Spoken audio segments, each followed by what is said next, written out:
पूर्णिमा के पावन पर्व पर विश्व के सभी गुरुजनों को मेरा सशक्त नमन। यहाँ उपस्थित प्रमुख अतिथि Shri Praveen Kadu sir, Bhushan sir, associate NCC officer captain doctor Yukti Bhandare sir, caretaking officer Nilima Kijarna और सभी एनसीसी कैडेट का मैं तहे दिल से स्वागत करता हूँ।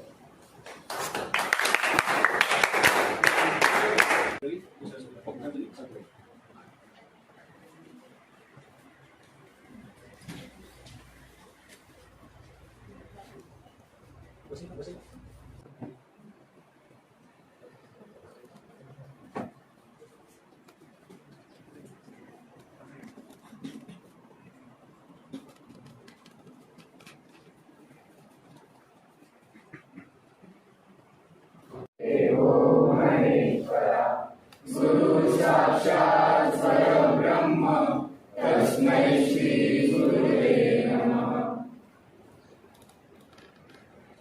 मैं अभी associate NCC officer captain doctor Yukti Bhandare sir को विनंती करता हूँ कि वह श्री प्रवीण कडू सर का गुलाब का पुष्प और उपहार देकर उनका स्वागत करें। इधर है।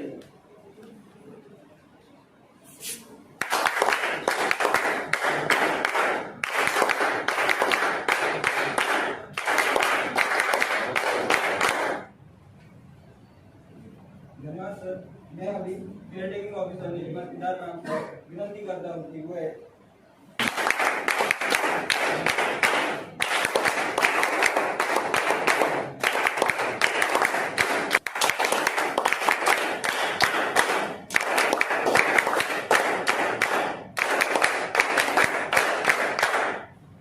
पुष्प और भेंट देकर मेरा स्वागत करें।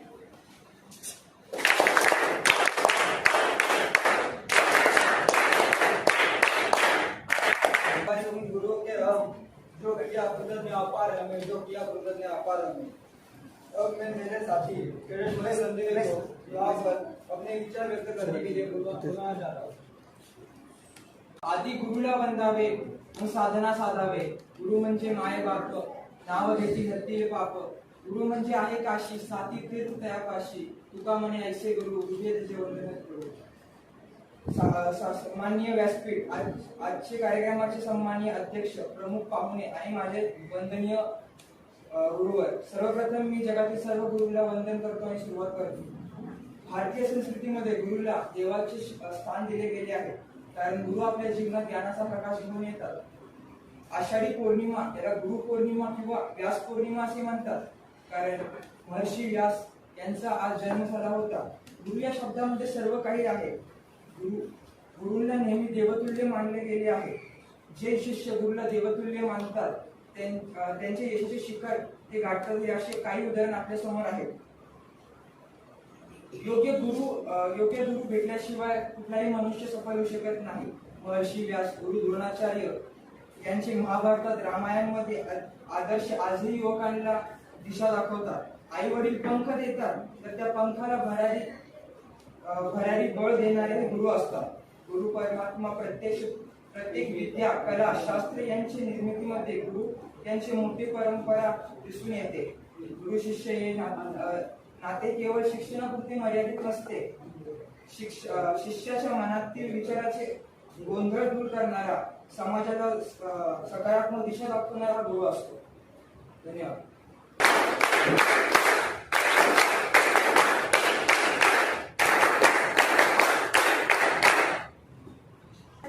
अपना मनोगत व्यक्त करने के लिए यहाँ आमंत्रित करती हूँ।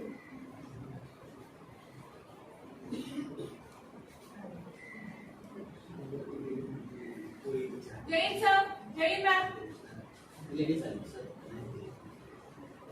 सर्वप्रथम मी माझ्या सर्व गुरुजनांना नमन करते आणि माझे मनोगत सुरू करते। गुरु म्हणजे ज्ञान, गुरु म्हणजे प्रेमाचे प्रतीक, गुरु म्हणजे विश्वास, गुरु म्हणजे सुखाचे बंधन। जीवनाच्या प्रत्येक संकटात मार्ग दाखवता तुम्ही, जेव्हा काही करावे समजत नाही तेव्हा आठवणी येतात तुम्ही।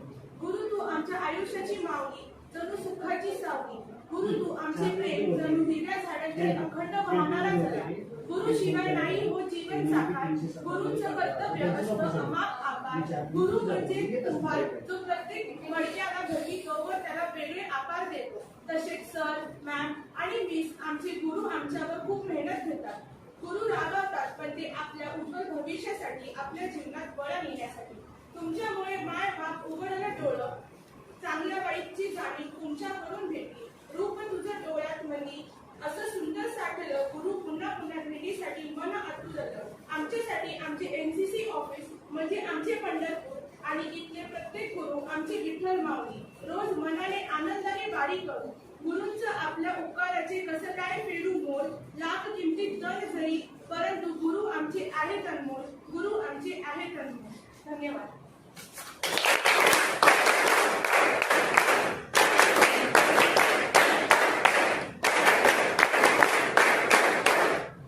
आज आपण मी सगळ्यांना सर्वप्रथम गुरुपौर्णिमेच्या शुभेच्छा देतो. आज आपण गुरुपौर्णिमेची माहिती तर ऐकली, बट आपल्या असे दैवत्व प्राप्त आहे. गुरु म्हणजे ईश्वराचे दुसरे रूप आहे. गुरु ईश्वराचे दुसरे रूप आहे. आमचे गुरु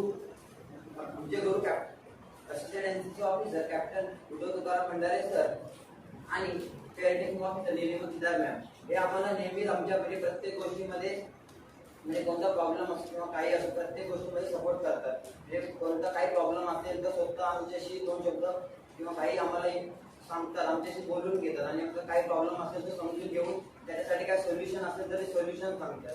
किंवा काही फायनान्शियल इश्यू वगैरे असेल म्हणजे कॉलेजमध्ये फी वगैरे जमा करताना नसेल आम्हाला तर स्वतः आम्हाला मदत करून आमची फी वगैरे काय प्रॉब्लेम असेल तर ते आम्हाला त्यातून मदत करतात. परत बाहेर कोणतीही गोष्ट किंवा फॅमिली इश्यू वगैरे असतील तर त्यामध्ये पण आमचे जे काही इश्यू आहेत ते समजून घेतात. ते इश्यू आम्हाला सॉल्व्ह करण्यासाठी त्यामध्ये मदत करतात. परत आम्ही सर्व मुलं म्हणजे आर्मीसाठी भरतीसाठी ट्राय करतो. तर भरतीसाठी आम्हाला जे काही गोष्टी लागतात म्हणजे जे काही मार्गदर्शन हवं आहे ते मार्गदर्शन सुद्धा सर करतात. सर मॅम काही गोष्टी सांगतात की काय केल्याने तुम्हाला कशी मदत होईल किंवा भरतीसाठी काय उपयोगी आहे ते सांगतात. परत बरेचसे म्हणजे एनसीसी कॅडेट आधी जे होते ते पण इथून बाहेर पडले. तर काही लोक आता काही फोर्सेस मध्ये जॉईन झालेले आहेत. तर काही उच्चस्तरीय ऑफिसेस मध्ये वगैरे कामाला लागले. तर अजूनही काही कॅडेट्स आहेत जे आताही तयारी करत आहेत. तर त्यांना पण सर योग्य ते मार्गदर्शन करतात. अशा त्यांच्याकडे जे ज्ञान आहे ते सर सर्वांना जेवढं जमेल तेवढं देत असतं. जेवढं जमेल त्यांना सांगतात की तुम्ही हे करा, हे केल्याने हे होईल. जेवढी गरज आहे आपल्याला जेवढं काही सांगायचं आहे तेवढं सर जेवढं जमल त्यांना तेवढं सांगतात. तर काही कॅम्प्स वगैरे अशा असतात किंवा काही ऍक्टिव्हिटीज अशा सर आम्ही इथे करतात ज्यामुळे आम्हाला खूप काही शिकता येईल. त्यातून आम्ही खूप शिकू शकतो की आम्ही अनुभवू शकतो. अशा गोष्टी सर इथून करून घेतात.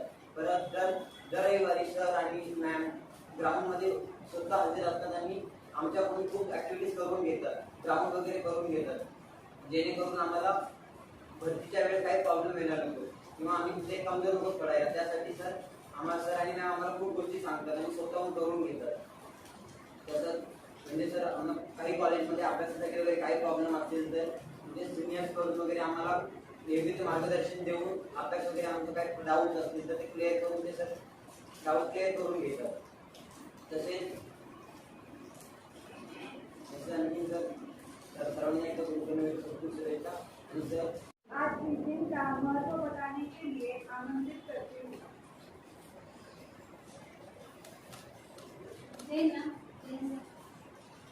माझं नाव कैडेट सुप्रिया चव्हाण.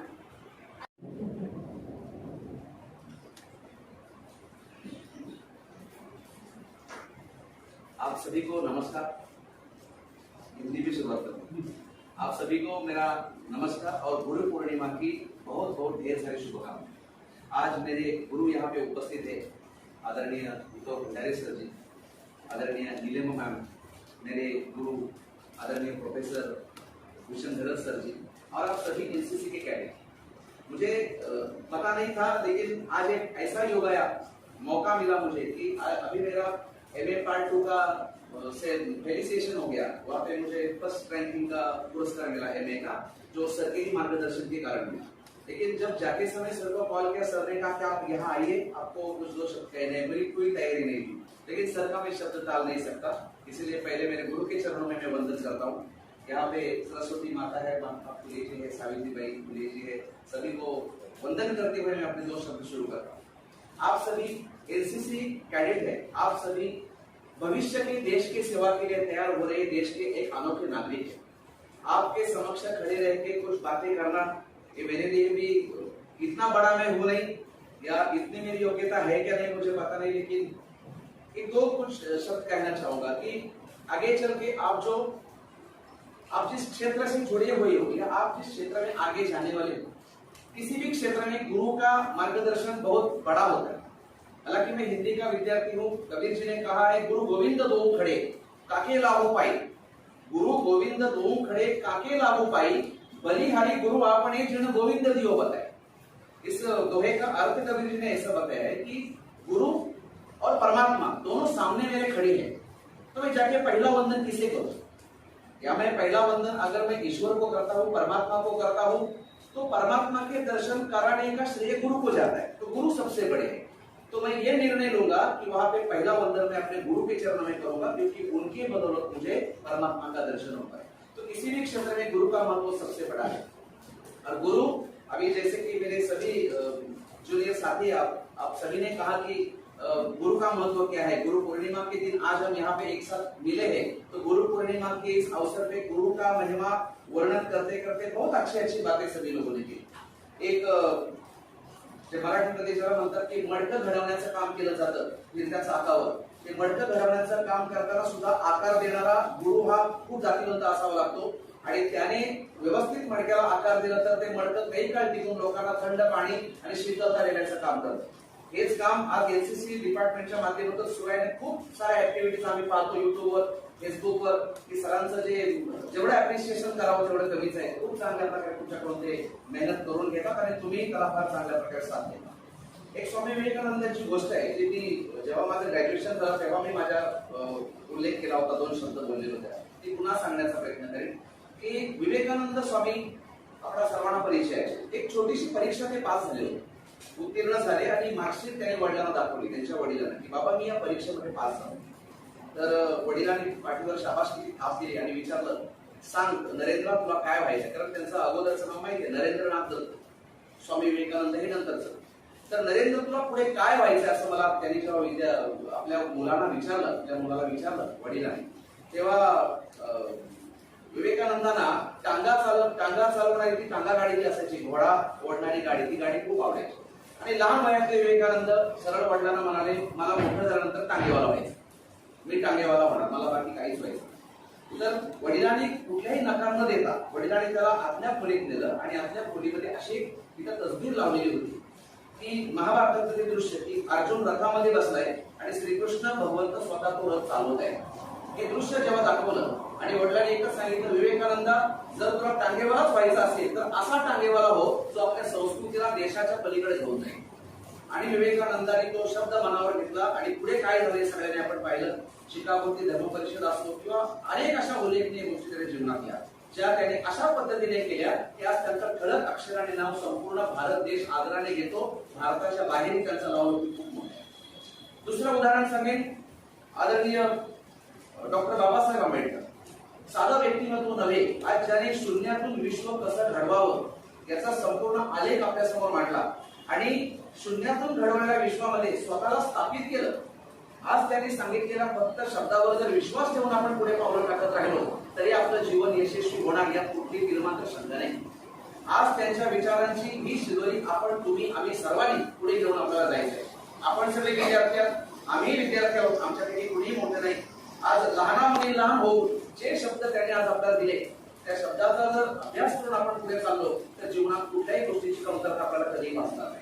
राहिला प्रश्न आपल्या मार्गदर्शनाचा, तर बाकी जगात कोणाला मार्गदर्शक असेल नसेल, आपल्यासाठी आदरणीय प्रोफेसर डॉक्टर श्री भंडारे सरांसारखे आज उत्कृष्ट मार्गदर्शक आहेत की ज्यांच्यावर विश्वास ठेवून मी कौतुक करतो असं भागणे, कारण मला माहिती आहे सरांना स्तुती आवडत नाही, सर म्हणतात माझी स्तुती करू नका, पण तरी सुद्धा मी अनुभव घेतलेला आहे की त्यांचा एक एक शब्द किती मोलाचा आहे। आज हे सगळं झालं आपल्या जीवनातलं, आपल्या व्यक्तिमत्वाचा विकास सुद्धा आपल्या हातामध्ये असतो। प्रत्येकाने आपापल्या परीने आपले जडणघडण करायचे। कधी खोटं आपल्या जीवनामध्ये येऊ नये, खोट्याला कधी स्थान देऊ नये. कधी आपण कुठल्या प्रकारची फसवेगिरी किंवा त्याच्याशी संबंधित कुठली गोष्ट आपल्याकडे असता कामा नये. एक सत्य आणि न्याय या गोष्टी पुढे घेऊन आपण चालत चालत आपला पुढचा प्रवास करायचा असतो. आणि हाच प्रवास ज्या वेळेला आपण करत करत आपल्या उद्दिष्ट ध्येयापर्यंत पोहोचतो, तो आनंद जगातला सर्वश्रेष्ठ आनंद असतो की मी आज जो प्रवास सुरू केला होता त्या प्रवासापर्यंत आज मी येऊन पोहोचलो. आणि मग सगळा मागचा सगळं आठवतं, सगळं चित्रपट डोळ्यासमोर उभा राहतो की काय होतो, कसा होतो, कुठे होतो, कुठून कुठपर्यंत आलो, येताना मला काय समस्यांचा सामना करावा लागला, कोणते कोणते प्रसंग मला सामोरे जावे लागले, पण त्याच्यावरची कशी मात दिली, हे जेव्हा घटनाक्रम डोळ्यासमोर येतात त्यावेळेला आपण त्यातून उत्कृष्टपणे बाहेर निभावल्याचा एक वेगळा आनंद आपल्या जीवनामध्ये येतो. आणि हाच आनंद तुम्हाला सर्वांना मिळो ही सदिच्छा आजच्या या शुभदिनी व्यक्त करतो. पुन्हा एकदा सरांनी या ठिकाणी मला आमंत्रण केलं आणि बोलण्याची 2 शब्द संधी दिली, त्याबद्दल पुन्हा एकदा माझ्या गुरुजनांचा आभार व्यक्त करून आपण सर्वांना पुढच्या कार्यासाठी शुभेच्छा देतो आणि माझे 2 शब्द इथेच थांबवतो. जय हिंद, जय महाराष्ट्र.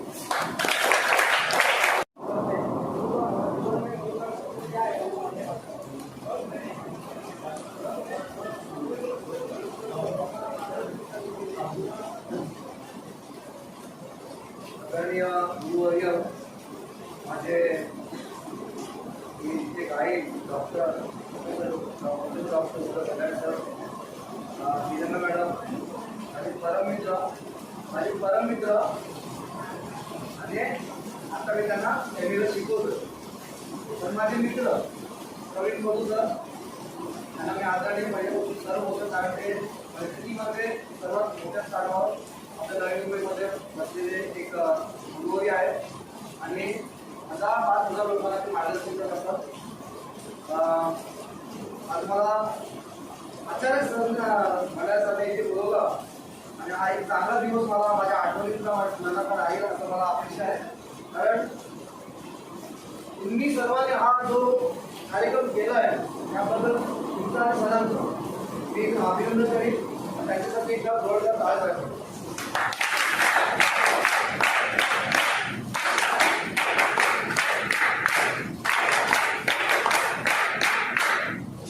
आज जो तुमच्यासमोर उभा आहे त्याला एकच व्यक्ती जबाबदार शब्द बोलतोय, त्याचं नाव आहे डॉक्टर भंडारे सर.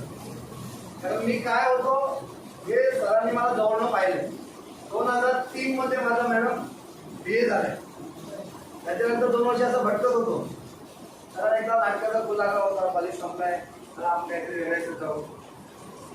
खरं तर हिंदी आम्ही TY BA ला घेतलं, ते पण परीक्षेला 4-5 महिने असताना TYची परीक्षा असताना. माझा इकॉनॉमिक्स विषय होता.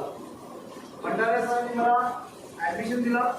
पहिल्या टर्ममध्ये माझे सगळे विषय गेले, ते फेल झालो. पण जो त्यांनी मार्गदर्शन केलं त्यावेळी 65% आणि 62% पहिला यायचं 2003 मध्ये. आणि त्यांच्या मार्गदर्शनामुळे मला 69% मिळाले आणि मी 3रा आलो. तर मी 2 शेवटच्या महिन्यामध्ये मी अभ्यास करून चालू, कारण मी मार्गदर्शन मला कसं केलं. दुसरी गोष्ट, आपले गुरु म्हणजे सगळ्यात आपले आई वडील. आई वडिलांनंतर आपले अध्यापक किंवा आपले शिक्षक असतात. आई वडील आपल्याला चालायला शिकवतात, बोलायला शिकवतात. पण खरं शिकावं जाण्यासाठी आपण मार्गदर्शन करतो आपले गुरु.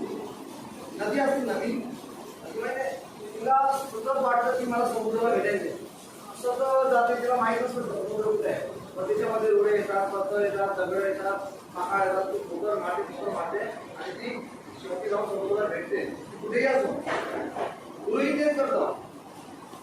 आपण जेव्हा भटकत असतो कुठेतरी तेव्हा आपला बरोबर उचलतो आणि भूषण चुकीचं आहे, तुला इथे जायचंय. आणि माझ्या बाबतीत असं झालंय. 2003 मध्ये माझं BA झालं, 2011 मध्ये माझं MA झालं आणि 2018 मध्ये मी PhD होतो यांच्याकडं. म्हणजे हा मधीचा जो गॅप पडलाय त्याला भरून काढण्याचं काम डॉक्टर भंडारे सरांनी केलंय. आता आज मी कुठं असतोय मला माहिती. आज मी DV पब्लिक स्कूलमध्ये शिक्षक आहे. आणि तुमच्यासमोर तुम्हाला बोलताही नव्हतं येत, पण याचं पूर्ण श्रेय मी त्यांना देतो. कारण गुरु नसेल तर जगात काहीच नाही. आपण एक चुकीचा घडला तर आपण आपला मार्ग चुकीला काढतो. आणि त्यावेळी मी खरंच अक्षरशः मी तुझं गेलो होतो.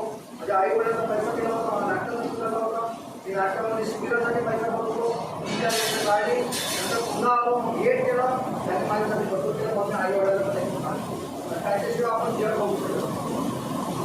दुसरी गोष्ट मी आता इथे ऑब्झर्व करतोय तुम्ही सतत येत असता की आपल्या घरात जेवढं आपल्याला संसार मिळत नाही तेवढे संसार होते तुम्ही बघतोय तुम्ही मागत असता मी सणांकडे येऊन गोष्टी करायला तरी प्रत्यक्ष मोठे दुसऱ्यावरती संस्कार झाले त्यांचं एक हे जाते तुमचं म्हणजे मलाही माहित आहे आणि इतकं जो डिसिप्लिन आहे तुमचं बसणं वागणं तुमचं 10 वेळा त्यांना रिस्पेक्ट आहे हे बाहेर कुठं पाहू शकत नाही बाहेर बघितलंच नाही. तर हे सगळं बघतोय त्याचं श्रेय माझ्याकडे जाते आणि गुरु नसेल तर लाईफमध्ये मोठा अंधार आहे. अंधार आणि अंधार त्याच्यामुळं लाईफमध्ये जो पण विषय तुम्ही घ्याल ते गुरुच्या मार्गदर्शन स्वतः मुलाला जा पुढे ते खड्ड्यात पडतो आणि नंतर मग नंतर पस्तावापेक्षा काहीच मार्गदर्शन नसतं. म्हणून प्रत्येक शेवटपर्यंत एक गुरु घ्यावा. मग कुठल्याही क्षेत्रात असो तुमचा नाटक क्षेत्रात असो तुमचा एसटी भाग असो तुमचा बाहेरचा कोणताही भाग असो एक गुरु लाईफमध्ये पाहिजे. गुरु नसेल तर लाईफमध्ये काहीच नाही. आणि आजचं मी जास्त काय बोलणार नाही कारण आमची प्रवीण साहेब हे काय बोलायचं होतं कमी काम असेल काय असेल त्यांनी प्रत्यक्ष मस्तपणे सांगितलेलं आहे. तर गुरु श्रद्धा ठेवा आयुष्य उत्तम राहील आणि शेवटपर्यंत कधीच गुरुंना विसरू नका कारण मार्ग दाखवतो रस्त्यात आपण रस्ता चुकलो ना तर हा ऍडोस्कॉल माहिती आपल्याला रस्ता होतो तुम्ही असं करा असं करा आणि असं करा. त्यांनी जर चुकीचं दाखवतो आपण कुठे जातो चुकीच्या मार्गाने करतो आपण भटकत बसतो तसंच नाही. म्हणून गुरुवर विश्वास ठेवा आणि गुरुचं मार्गदर्शन करून तुमचं नशीब चांगलं आहे तुम्हाला चांगले गुरु मिळाले. गुरु जर असं धोकेबाज भेटला मग हे असं नका करू आणि इथे जाऊन काय करणारच तू इथे काहीच अर्थ नाही तू इथे जा चांगलं गुरु भेटणं नशीब लागतो. आणि आमचं सगळ्यांचं नशीब चांगलं आहे की आम्हाला प्रवीण गुरुचं असतील किंवा मी असेल आम्हाला डॉक्टर म्हणण्यासाठी गुरु मिळाले आणि आयुष्यभर गुरु आहे सर तुमच्यामुळे आजची कृपा आहे सर. Thank you so much. धन्यवाद. आणि मी पुढे सर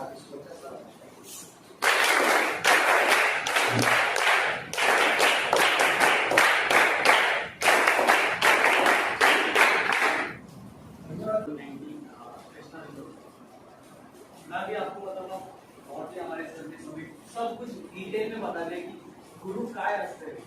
ठीक है बट मैं आपका एक्सपीरियंस बताऊंगा कि गुरु ये है. मैं सभी मतलब मेरे जितने सीनियर्स रहे एसईओ विनय सर एसईओ रोहित गुप्ता सबको थैंक यू बोलता हूँ कि मेरे एक ही क्वालिटी में सभी ने कंट्रीब्यूट किया. Even the juniors seniors Neelam ma'am की एनो सर ऑलवेज देयर हर परेशानी में. ठीक है अच्छे बुरे में ही वाज देयर. ठीक है सबसे अच्छी बात इनकी मुझे ये लगी थी एनो सर की कि इन्होंने हमको एक्सेप्ट कर लिया. ठीक है हम जैसे सर ने बताया मार्ग दिखाया. ठीक है हमें से बहुत हमारे से बहुत गलतियां हुई है. ठीक है और सर और हमने बहुत क्लोज से बहुत से सिचुएशन देखे बट उसको एक्सेप्ट करना और फिर मार्ग दिखाना तो ये गुरु नहीं कर सकता है. ठीक है और ये भी सबसे बड़ी गुरु की क्वालिटी है. ठीक है और मुझमें और आप में कुछ 3 या 4 साल का फर्क है. हार्डली 3 या 4 साल का फर्क है. एनसीसी ये है सी मैं आपके सामने ही यहीं से निकला हूँ. मैं एक दिन यहीं कहीं तो बैठा था. ठीक है and now I am in front of you and इतने कॉन्फिडेंटली मैं बात कर रहा हूँ. ठीक है तो ये जो ग्राउंड है इससे बहुत ज्यादा लगा हुआ है. बहुत ज्यादा मतलब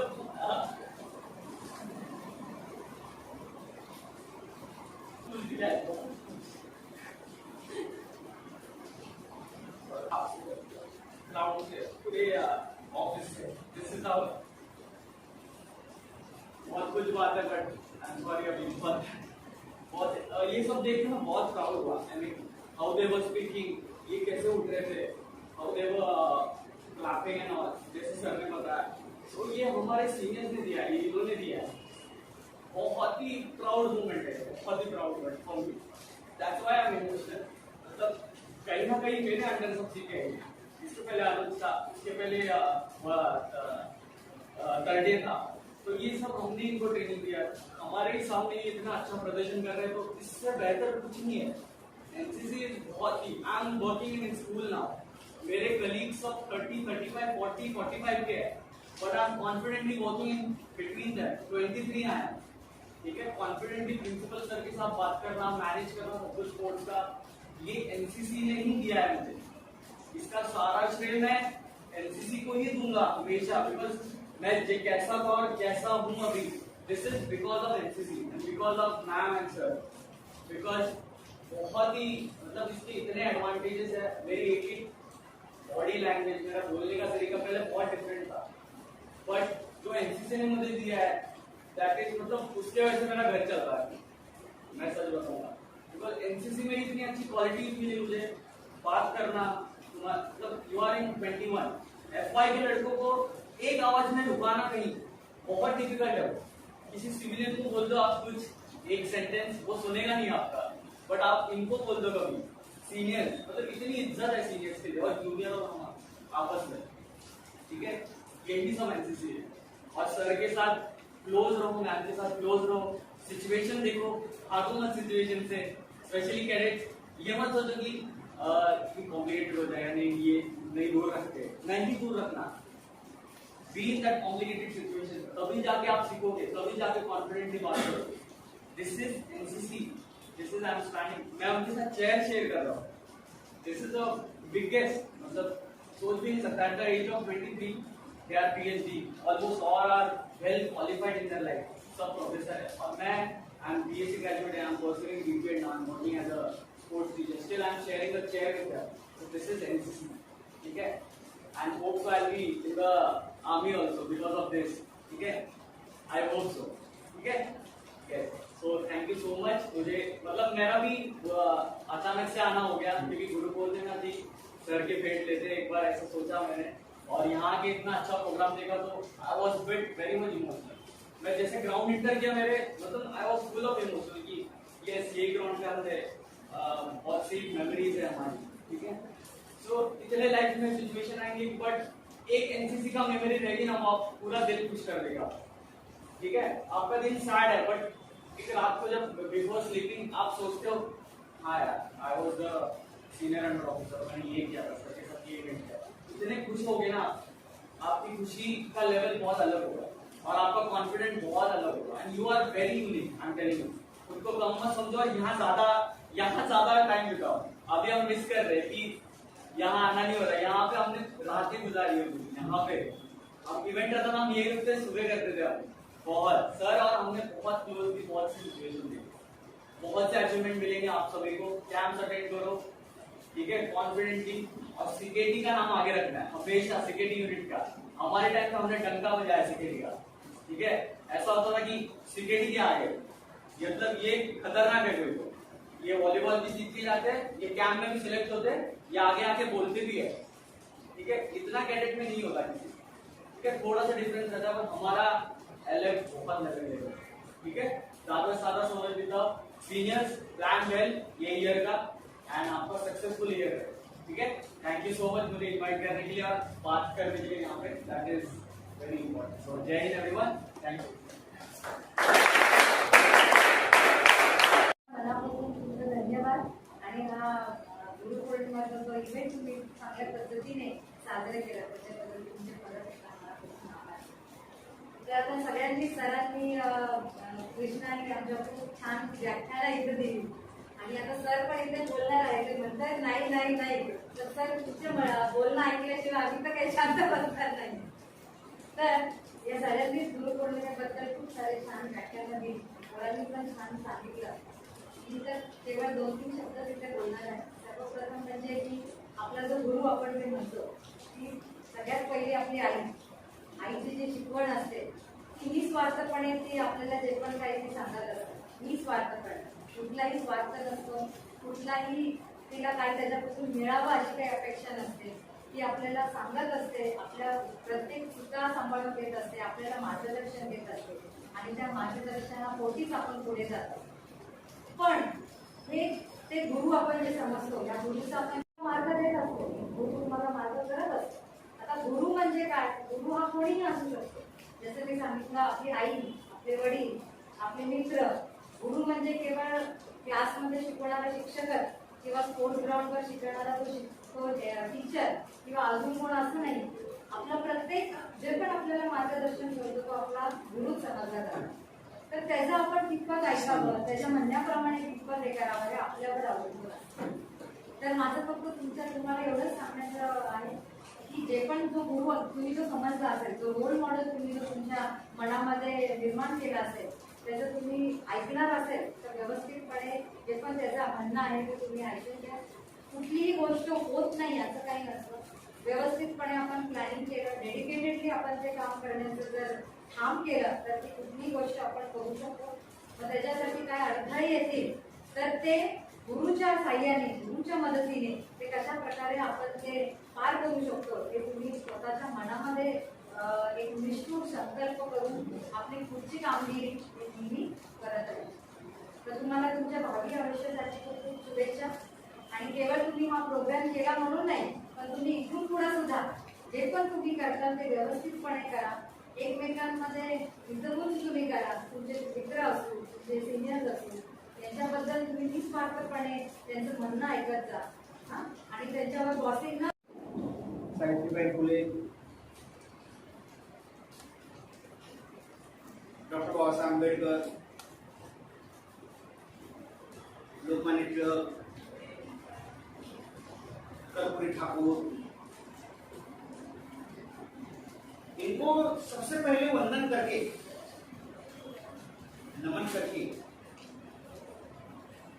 आपकी प्रशंसा करना चाहता हूं, आप लोगों की प्रशंसा करना चाहता हूं।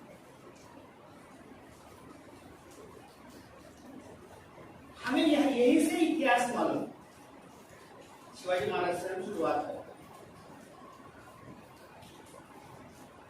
वास्तविक रूप से गुरु पूर्णिमा या गुरु पूर्णिमा कब मनाई जाती है, किस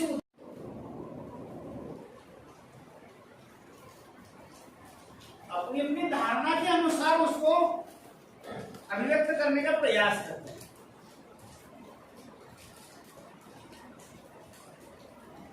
सावित्रीबाई जिन्होंने स्त्रियों के लिए पहला स्कूल खोला पूना में, और उन्होंने ज्ञान के दरवाजे सब स्त्रियों के लिए खुले कर दिए, यही हमारे लिए गुरु दक्षिणा है। और यही से गुरु पूर्णिमा शुरू हो जाती है हमारी।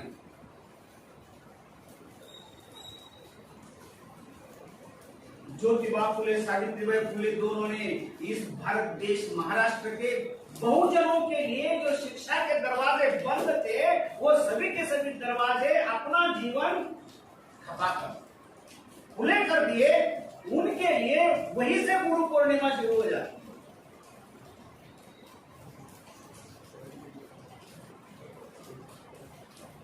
इसी के लिए महाभारत के व्यास से गुरु पूर्णिमा शुरू हो जाती है, जिसको हमने कभी नहीं देखा। इसीलिए मैंने बोला कि अपने अपने पद्धति से अभिव्यक्त करते हैं।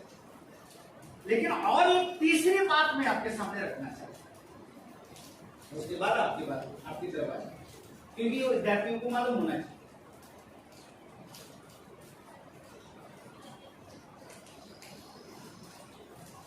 गौतम बुद्ध ने बोधि वृक्ष के नीचे से ज्ञान प्राप्त किया। गौतम बुद्ध ने, उसके पहले का त्याग उनका असीमित है, कोई भी नहीं कर सकता।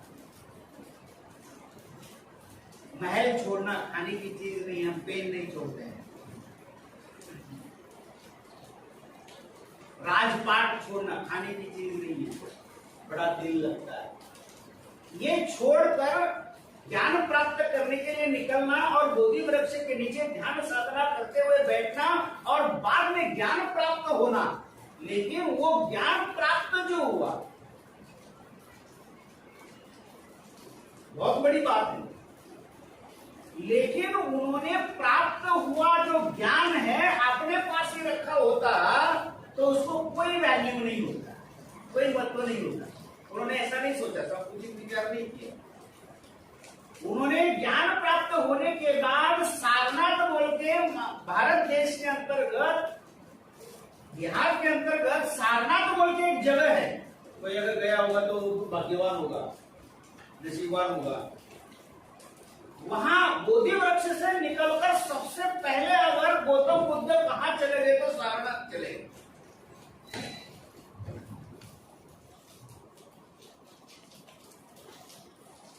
ज्ञान उन 5 भिक्षुओं को सारनाथ इस जगह पर बैठकर उन्होंने दे दिया और वो दिन था गुरु पूर्णिमा का दिन। इसलिए गुरु पूर्णिमा तब से मनाई जाती। ये एक प्रतीक है। 3 रास्ते मैंने बताए, अपने अपने पद्धति से लोग मानते हैं, लेकिन मैं आधार इनका लेता हूं, कहता मैं नहीं। ये तीनों आधार अपनी अपनी जगह पर मूल्यवान है। ये लड़के ने और वो लड़के ने जो अपने भाषण में मद्दे निकाले थे, पता नहीं कहां से निकाले, कहीं इतिहास में नहीं गई हो जैसा मैं गया, कहीं भूतकाल में नहीं चली गई, वो वर्तमान में रही। और वर्तमान में मेरे साथ क्या घटित हो रहा है, मैं किसके वजह से बन रही हूं। किसी ने दोहा बोला था, आपने ही शायद बोला था, गुरु गोविंद दोऊ खड़े काके लागू पाई, बलि हरि गुरु अपनो जिन गोविंद दियो बताई।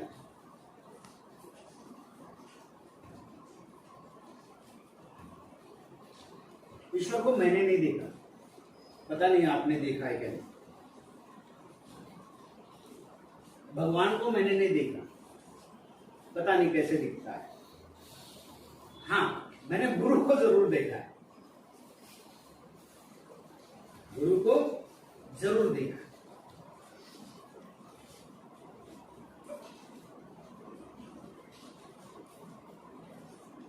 वो मेरे संकटों को दूर करता है, मेरी समस्याओं का हल देता है। मेरी समस्या कुछ भी हो सकती है, पेट की भूख की भी समस्या हो सकती है, फीस की भी समस्या हो सकती है, एडमिशन की भी समस्या हो सकती है, किसी को मिलाने की भी समस्या हो सकती है, रास्ता न मिलने की भी समस्या हो सकती है, जगह न मिलने की समस्या, कोई सी भी समस्या हो सकती है। हर एक समस्या में आपको मदद करने वाला अगर कोई है तो वो आपका गुरु है। कोई भी, मैडम ने जैसे बोला, कोई भी हो सकता है, आपके लिए वो गुरु है।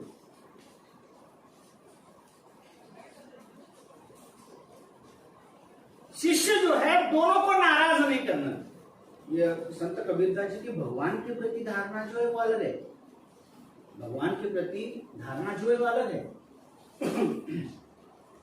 भगवान कोई, उनकी दृष्टि में कोई मूर्ति नहीं है। गुरु गोविंद है भगवान उनकी दृष्टि में कोई मूर्ति नहीं है। बहुत ज्ञान पड़ा हुआ है किताबों में, बहुत है।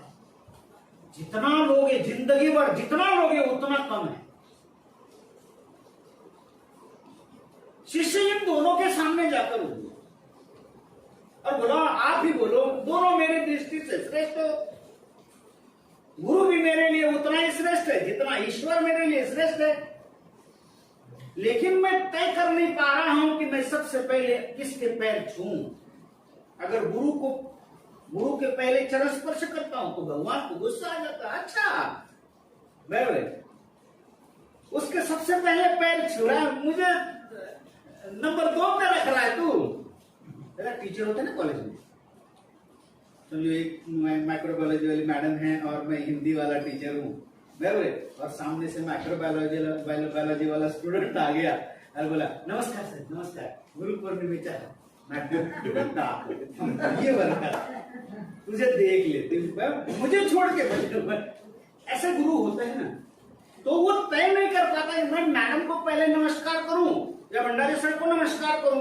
अगर भंडारी सर को नमस्कार करता हूं तो मैडम को गुस्सा आ जाता है, मैडम को नमस्कार करता हूं तो भंडारी सर को गुस्सा आ जाता है। लेकिन मैं किसी को गुस्सा मन में आने नहीं देना चाहता हूं, ऐसी मेरी धारणा है।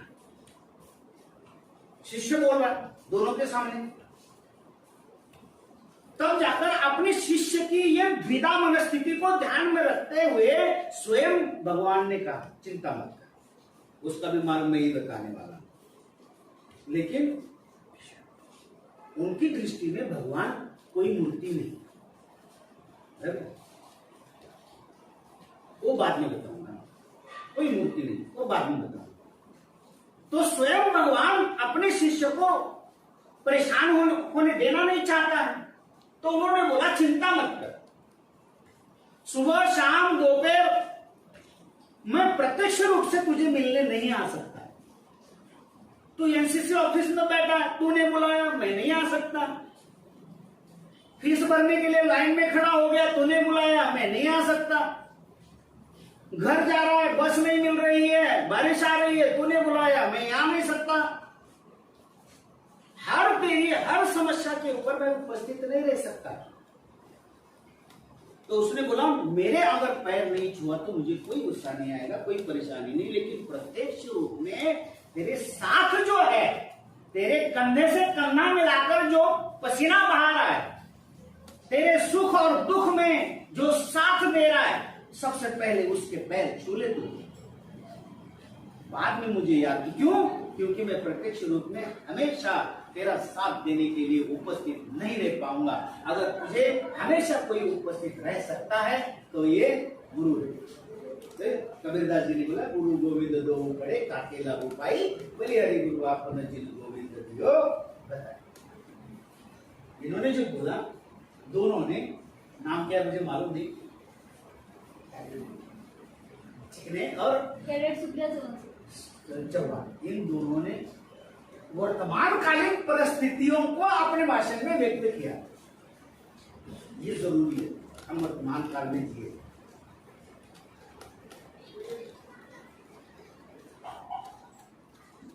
बहुत जरूरी है। मेरे विद्यार्थी और आज मेरे साथ काम कर रहे हैं, एमए को पढ़ाते हैं मेरे साथ।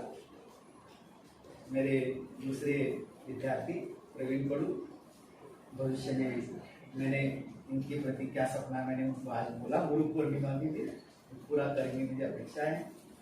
दूसरा मेरा स्टूडेंट कृष्णा बोलकर आपके सामने चला गया। मेरी सहयोगी अध्यापिका एएनओ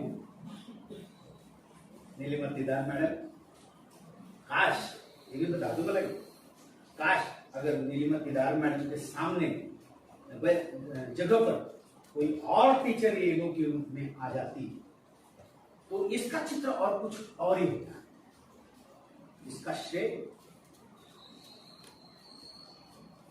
पहले मैडम जब नहीं थी तब मैं एक साथ में संभालता था, पूरा दोनों का भार गर्ल्स और बॉयज का मेरे ऊपर ही था, कोई प्रॉब्लम नहीं थी।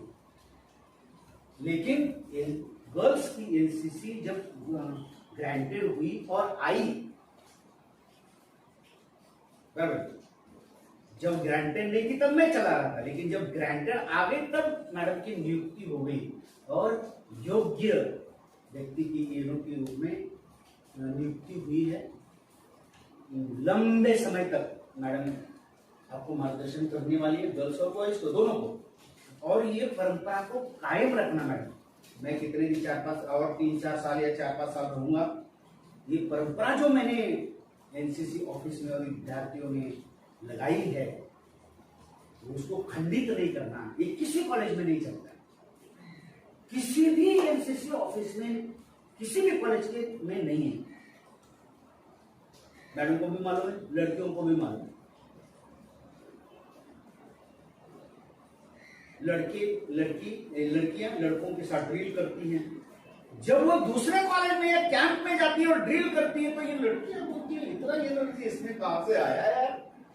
इसका परिणाम ये है कि जब आप लड़कों के साथ यहाँ स्पर्धा करते हो, वो जिस प्रकार करते हैं वैसे करते, इसकी वजह से आपका स्टेमिना बढ़ जाता है। और इसी की वजह से हर एक कैंप में लड़कों का नाम नहीं लिया जाता, लेकिन लड़कियों का नाम लिया जाता है।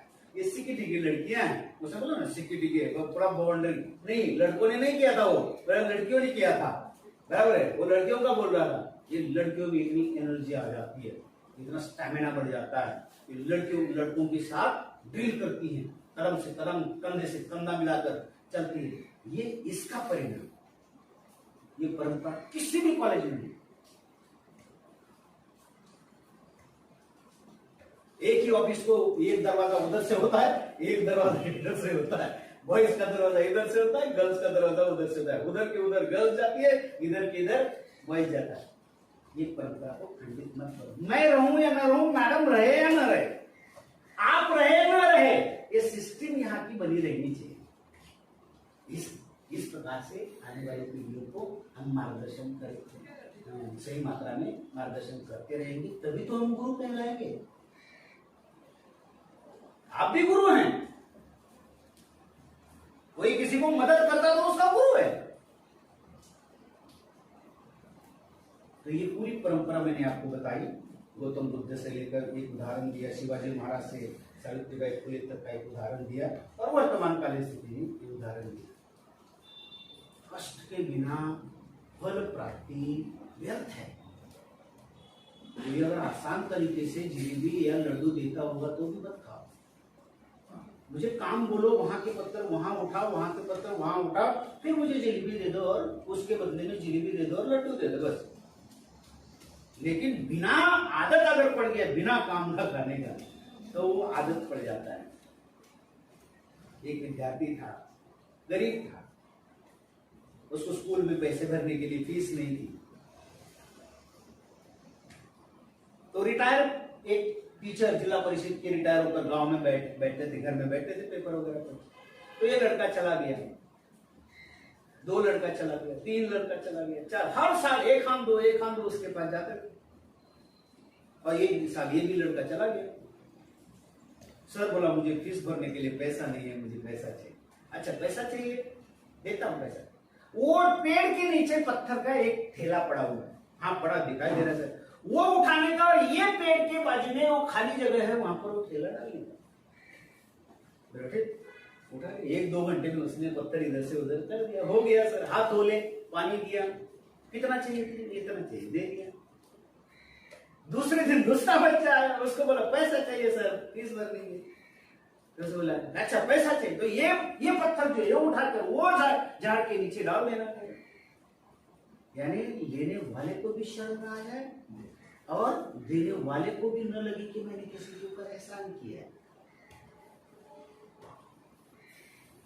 इसलिए कोई अगर दे भी रहा है, मैं काम करूंगा, मेहनत करूंगा, आपको भी परेशानी नहीं, मुझे भी परेशानी। ये संदेश आखिर में मैं आपको देके मेरे वक्तव्य को यहाँ पर विराम देता हूँ। मुझे बोलने का मौका दिया। 3rd ईयर के सभी एससीओ का, जेसीओ का, सीपीएमएस का, लड़के और लड़कियां दोनों का, सभी का बहुत बहुत धन्यवाद। आपकी तरफ आने वाला जो एनसीसी कैडेट्स है वो आशा भरी नजरों से देख रहा है। हम सब बराबर है, आपकी तरफ आशा भरी नजरों से देखता है, ये भी आपकी तरफ आशा भरी नजरों से देख रहे हैं। बस उनमें कोई गलत धारणा निर्माण मत कर देना अपने स्वार्थ के लिए। स्वार्थ अगर सिद्ध करना तो बाहर चले जाओ, कोई जरूरत नहीं। अपने निजी स्वार्थ के लिए कोई अलग धारणा विद्यार्थियों में या लड़के लड़कियों में फैलाना मत। यही आपकी गुरु दक्षिणा होगी। बहुत बहुत धन्यवाद। आपने बहुत अच्छा कार्यक्रम यहाँ किया और 4 चांद लगा। मैं और केदार मैडम ही अगर यह होते तो उसका चित्र कुछ और होता, लेकिन 3 लोग हमको मिल गए। एक भूषण गलत मिल गए, प्रवीण कड़ू मिल गए और अपना कृष्णा मिल गया। ये 3 लोग बहुत अच्छा इन्होंने बोला। इसी प्रकार आप भी अवश्य बोलेंगे, ऐसी अपेक्षा। मैडम ने सबको, नीलिमा केदार मैडम ने सबको एक धागे में बांधने का, पिरोने का प्रयास किया। धागे से बात याद आ गई। घर में हो, ऑफिस में हो, कहीं भी धागा होता है, इधर से सुई में डाल दो, इधर निकल जाता है। लेकिन काश वो धागा अगर बीच में से टूट जाए, जुड़ तो जाएगा, गांठ तो पड़ जाएगी, लेकिन जब पिरोना शुरू हो जाएगा तो अटक जाएगा। दोस्ती भी वही होती है, गुरु शिष्य का नाता भी वही होता है। उसको तोड़ो मत, तोड़ने के बाद जुड़ेगा जरूर, लेकिन अटकेगा। तोड़ना रहीमन धागा प्रेम का, बहुत बढ़िया है ये प्रेम का धागा जो है ना, गुरु शिष्य का धागा जो है ना, वो कहीं भी नहीं मिलता है, मार्केट में, बाजार में निर्माण करना पड़ता है, मेहनत करनी पड़ती है, त्याग होता है, उसमें बलिदान होता है, मन को मारना होता है, बहुत कुछ होता है इसमें। अभी उसमें नहीं घुसता, रहीम में नहीं घुसूंगा। धन्यवाद, बहुत बहुत धन्यवाद।